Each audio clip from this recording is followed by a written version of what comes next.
আজকে সাবেক প্রধানমন্ত্রী শেখ হাসিনা এবং অন্য দুইজন অর্থাৎ সাবেক স্বরাষ্ট্রমন্ত্রী আসাদুজ্জামান খান কামাল এবং সাবেক আইজিপি চৌধুরী আবদুল্লাহ আল মামুন, যিনি এই মামলার অ্যাপ্রুভার, তাদের বিরুদ্ধে সাক্ষ্য গ্রহণের দিনে আমরা 6 জন সাক্ষীর হাজিরা দিয়েছি। এর মধ্যে এখন পর্যন্ত 3 জন সাক্ষীর জেরা এবং জবানবন্দি গৃহীত হয়েছে। তারা হলেন, একজন হচ্ছে মুহিত, আর একজন হচ্ছে লিটন। এ দুজনই হচ্ছে সিলেটের সাক্ষী, সাংবাদিক। এ দুজনের পরিচয় হচ্ছে পেশায় এনারা সাংবাদিক।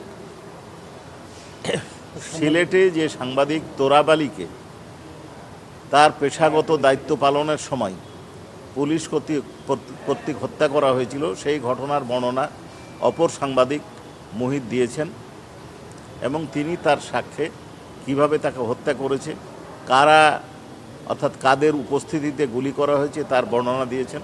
ওইখানকার 3 জন পুলিশ অফিসারের নাম উনি উল্লেখ করেছেন এবং এই ঘটনার বর্ণনা দিতে যে উনি বলেছেন, সেই দিন তৎকালীন বিরোধী দল বিএনপির সারা দেশব্যাপী গায়েবানা জানাজার কর্মসূচি ছিল।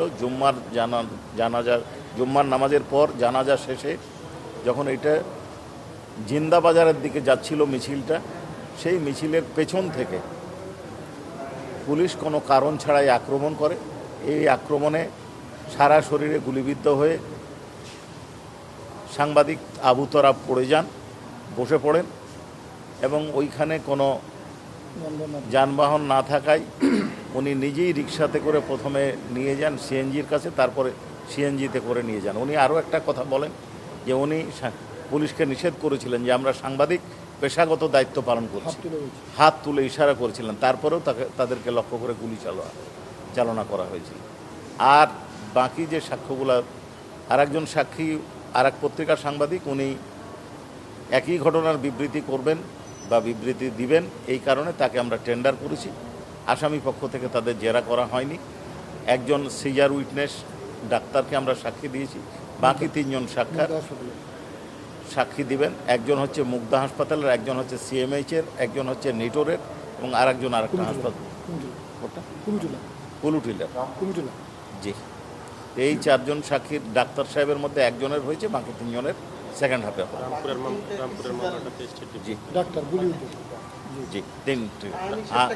আচ্ছা, আমি বলি, তারা এই মামলায় তারা বলেছেন যে আমি যেদিন জবানবন্দি দিয়েছি, অর্থাৎ আয়ু সাহেবের কাছে বক্তব্য দেওয়ার পরে ওনাই আল জাজিরা এবং বিবিসিতে যে ডকুমেন্টারি সেটা দেখেছেন, তাতে গুলি চালানোর জন্য সরাসরি নির্দেশ দিয়েছেন তৎকালীন প্রধানমন্ত্রী শেখ হাসিনা।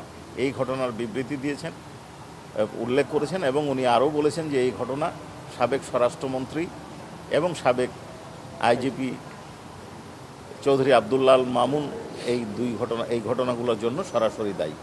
আরেকটা মামলা আজকে ধার্য ছিল, সেটা হচ্ছে রামপুরার কার্নিশে ঝুলন্ত এক ব্যক্তিকে যে অমানবিকভাবে গুলি করা হচ্ছিল সেই ঘটনা এবং আরও 2 জনের হত্যাকাণ্ডের সেই ঘটনায় আজকে পলাতক আসামিদের পত্রিকা বিজ্ঞপ্তি আসছে এবং আগামী কয় তারিখের দিন, 11 তারিখ চার্জ গঠন শুনানির জন্য দিন ধার্য হয়েছে।